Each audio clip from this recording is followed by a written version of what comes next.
Buenos días a todos. Hoy vamos a ver el capítulo 5 de Lucas y vamos a empezar en el versículo 1 y dice como Jesús estaba junto al lago de Galilea, el mar de Galilea, y dice que el gentío se agolpaba sobre él para oír la palabra de Dios. Es un tiempo en el que todos tenemos sed de Dios, es un tiempo en que todos estamos pasando de alguna u otra forma pruebas, enfermedades, cosas, terremotos, guerras. Y todos necesitamos de la palabra de Dios. Y acá dice que todos querían oírla. Y Jesús vio dos barcas que estaban cerca de la orilla del lago y vio que los pescadores estaban lavando sus redes. Y entrando en una de las barcas, la cual era de Simón, le rogó que se apartara de la tierra un poco y sentándose enseñaba desde la barca a la multitud. Cómo Jesús se sube en esas dos barcas a enseñar la palabra de Dios a las personas que obviamente estamos hambrientas de oír la palabra de Dios y vemos cómo tenemos la palabra hecha carne hablando de la palabra de Dios y hablándole a la multitud. Y dice en el versículo 4, cuando terminó de hablar dijo a Simón, boga mar adentro y echad vuestras redes para pescar. Y respondiendo Simón le dijo, Maestro, toda la noche hemos pescado y hemos trabajado y no tuvimos nada. Ellos obviamente sabían que la hora de pescar eran las noches, ellos eran profesionales en la pesca. Y aunque ya habían lavado sus redes y aunque no habían pescado nada, era como, pues Señor, a esta hora me vas a poner a pescar peces, cuando esta no es la hora de pescar. Pero él que dice, más en tu palabra echaré la red. Y en su palabra echaron la red y wow, ¿qué pasó? Pasó que, habiéndolo hecho, encerraron gran cantidad de peces y su red se rompía. Vemos cómo era la pesca de la historia de su vida.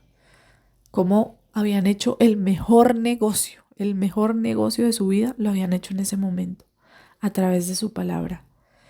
Y vemos cómo Simón, más adelante, dice, eran tantos los peces que empiezan a llenar. Los peces llaman a la otra barca y le dicen que se acerque la otra barca, que necesitan seguir llenando peces y las barcas se hundían. O sea, era impresionante la cantidad de peces que tenía. Y si uno lo ve en ese momento materialmente, era como, vamos a vender una cantidad de peces. O sea, esto, mejor dicho, la sacamos del estadio, como dirían. Y, pero viendo Simón Pedro, cayó de rodillas ante Jesús. O sea, él se magnifica tanto con lo que está pasando que él se cae de rodillas ante Jesús y le dice, apártate de mí, Señor, porque soy hombre pecador. Y acá entra nuestra parte. Hemos tenido un encuentro con Dios. Eres una persona quebrantada, que reconoce su bajeza, que reconoce que es incompetente, que sin Él nada podemos hacer, que es imposible ser orgulloso cuando tenemos un encuentro con Él. Dice Isaías vio el trono de Dios y dijo, ¡ay de mí! ¡Ay de mí! O sea, porque debemos reconocer nuestra bajeza, debemos reconocer que nosotros no podemos hacer nada sin Él. Nada, absolutamente nada sin Él. Y el temor dice que se apodera de ellos. Y en ese momento, cuando se apodera de todos los que están ahí, de Jacobo, de Juan, de los hijos de Zebedeo, que eran todos compañeros de Simón, pero Jesús le dijo a Simón, no temas, desde ahora serás pescador de hombres. En medio de su quebranto, el Señor le da su llamado. Le dice, tú pescarás hombres. Y dice en el versículo 11, y cuando trajeron a tierra las barcas, dejándolo todo, le siguieron. ¡Wow! Impresionante. Como en medio de semejante éxito que ellos habían tenido, Dios los llama y ellos al final terminan dejándolo todo en la orilla. Esa cantidad de peces que habían hecho, que habían pescado, los dejan en la orilla y sueltan todo lo que tenían para irse con Él. Y yo te pregunto, y me pregunto, claro, ¿hemos tenido un verdadero encuentro con el Señor?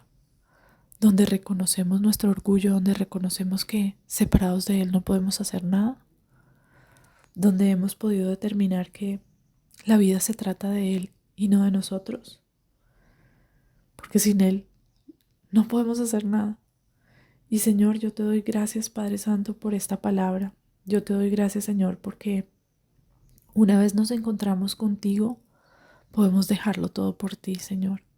Y yo te pido, Señor, que todo aquello que no nos deje avanzar, todo aquello que no queramos soltar, podamos soltarlo en tu presencia, Señor. Yo te pido, Señor, que podamos tener un encuentro verdadero contigo para poder servirte, para poder amarte, para poder poner en prioridad tu llamado, para poder hacer lo que tú nos has llamado a hacer, Padre. Yo te lo pido en el poderoso nombre de Yeshua, Jesús el Mesías. Amén.